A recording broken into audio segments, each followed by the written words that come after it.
Hi there, and welcome. You're listening to Chat Like a Native. Today we're doing a bit of a deep dive into something really common in everyday English. Yeah, we're talking about those go-to words, Yeah. like really and very. We use them all the time to add a bit of emphasis. And look, they're fine in casual chat. Absolutely. Nothing wrong with them intrinsically. But what we found interesting and what we want to explore today is how relying on them too much can sometimes, well, flatten your English a bit. Yeah. It can make you sound maybe less precise than you want to, maybe a little repetitive. And it might even hold you back from sounding as, confident and articulate as you actually are. They can become a bit of a linguistic crutch, I suppose, Mm. instead of really punching up the meaning. But here's the exciting part.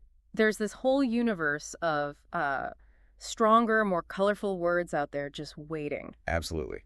And that's what this deep dive is about, showing you how swapping out really and very can make a big difference. We think exploring these alternatives can make your English sharper, definitely more engaging, and honestly, it can give your confidence a serious boost. So stick around. We'll dig into why really and very is sometimes fall a bit short, look at some fantastic, stronger words. Talk about how not to overdo it with those strong words. Right, finding the balance, and give you some really practical tips, things you can, start doing today to level up your vocabulary. Okay, so let's start with the why. Why aren't really and very always the best choice, even though they feel so natural? Well, one of the main things is precision, or rather, the lack of it. Oh, hey. Think about saying, oh, it was really cold outside. What does really cold actually convey? Yeah. Could be anything, couldn't it? Like, just need a light jacket cold or Yeah, need the full Arctic gear cold. exactly. It's subjective. It doesn't paint a clear picture. A stronger word like frigid or bitterly cold gives you much more specific information instantly. Okay, that makes sense. Vague versus specific. What else? Repetition is another big one. Yeah. If you sprinkle really and very into almost every description, It gets a bit boring. yeah, predictable. It's like listening to music that's just one note.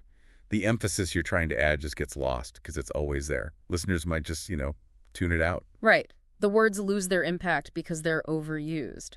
And I guess you're missing a chance too, right? How do you mean? Well, English has so many great words. Choosing something more specific than really good or very interesting shows you have a wider vocabulary. It does. It demonstrates more proficiency, definitely. And that naturally makes you sound and feel more confident. Confidence is key. And there's also the formality factor. Really and very lean, quite informal. They're perfect for chatting with friends, but Maybe not ideal for a business report or a formal presentation. precisely. In those situations, you generally want language that's a bit more elevated and precise. Okay, so we need better tools for the job sometimes. Sharper tools. What kind of alternatives are we talking about? Can we just swap really for something else? Often, yes. Yeah. Or sometimes you replace really plus an adjective with a single more powerful adjective. Like instead of really good, you might say excellent or outstanding. Right. But for intensifying, what are some options beyond really? Well, think about really stunning, you could say. Absolutely stunning. Exactly.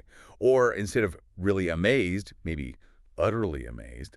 Utterly feels quite strong, doesn't it? Like total amazement. It does, yeah. And really exhausted. You could go with completely exhausted. It emphasizes that feeling of being totally wiped out.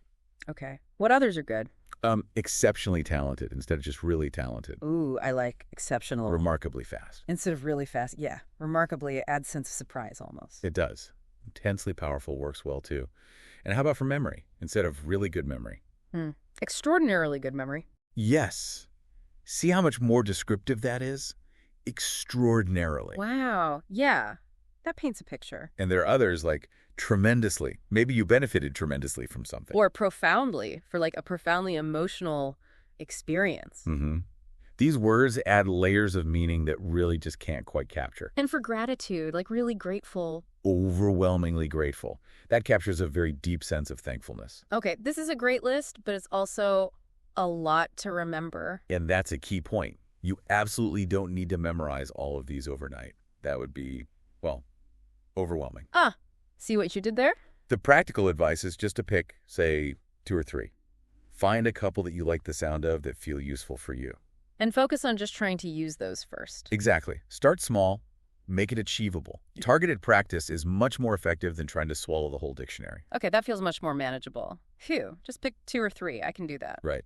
But then there's the other side of the coin. Not overdoing it, just like using really all the time is dull. Throwing in words like exceptionally and profoundly every other sentence can sound. A bit much, maybe overly dramatic or even fake. Yeah, exactly. It can sound melodramatic or insincere if everything is always absolutely incredible or utterly devastating. So, how do we find that sweet spot? Well, the main tip is to use them sparingly. Save the really strong words for the moments you genuinely want to emphasize. Don't water down their power by using them for everyday things. Got it. Keep them special. Like, saving the good china for guests. Sort of. Maybe. It's about impact. And another great tip is to think beyond just intensifying adjectives. Look at your verbs and nouns, too. Okay. Like instead of I was really happy. You could say something like, I was bursting with joy. Oh, I love that. Bursting with joy. It uses a strong verb, bursting, and a more evocative noun, joy. It feels so much more alive than just really happy. It does, doesn't it? It draws the listener near more. It shows the feeling instead of just stating it. That leads nicely into the show, don't tell idea, doesn't it? It absolutely does. Yeah. And that's often the most powerful alternative. Instead of slapping an intensifier on a feeling, describe what's happening. So you paint a picture with details, actions, sensations, and let the listener feel the intensity themselves. Precisely. The classic example is fear. Instead of saying, she was really scared. You could say. Yeah. Her heart hammered against her ribs, or her hands trembled as she reached for the doorknob. Exactly. Or like the example, her hands trembled as she tiptoed down the dark hallway. You don't need to say scared. We feel it from the description. Yeah, the trembling hands, the tiptoeing, the dark hallway. It creates the atmosphere. It pulls you right into her shoes. It engages the imagination much more deeply. And often when you show effectively, you find you don't even need an intensifier. The description does all the work. That's a really powerful technique, a fundamental shift, like you said. It is. It makes your communication much richer. Okay, this all sounds great in theory, but, habits are hard to break. How do we actually start doing this? Making it stick? Good question. And yeah, it takes conscious effort, but there are some simple practical things you can try, like that drill idea we saw. Right, where you take sentences with really and actively try to replace it. Yeah, it's like a mini workout for your vocabulary. Shall we try a couple from that? Let's. Okay, first one. The cake tasted really sweet. How could we improve that? Well, you could say the cake tasted absolutely decadent. Decadence suggests a rich, luxurious sweetness. Much better. Okay, how about I'm really excited about the trip? You could try I'm utterly thrilled about the trip. Thrilled is stronger than excited and utterly boosts it even more. Nice. Okay, she was really nervous before the presentation. This is a great one for show, don't tell. Instead of intensifying nervous, you could say. Butterflies swarmed in her stomach before the presentation. Perfect. That image instantly conveys nervousness without even using the word nervous. So much more vivid. It really is. Okay, the weather was really cold yesterday. We mentioned frigid earlier.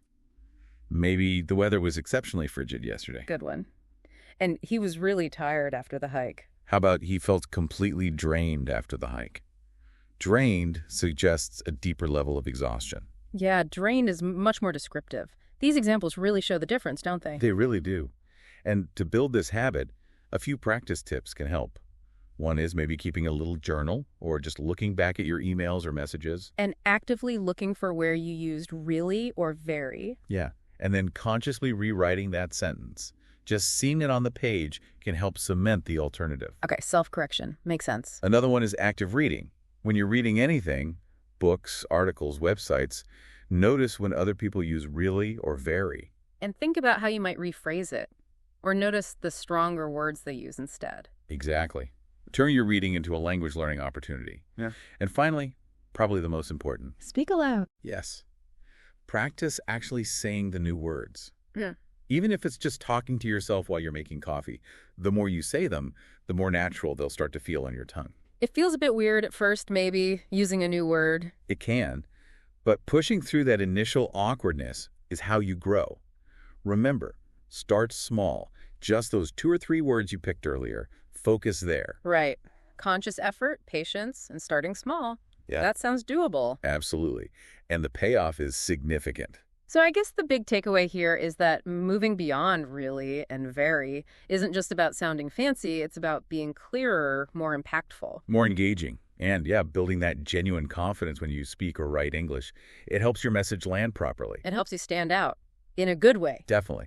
So the challenge for you listening right now is simple. Pick just one new intensifier, or one phrase that shows instead of tells. Just one this week. Find one place where you'd normally say really something and consciously use your new alternative instead. Give it a try, see how it feels. And then, as the saying goes, watch how your language transforms from ordinary to extraordinary. That's a great thought to end on. Give it a go this week. Thanks so much for joining us for this deep dive on Chat Like a Native.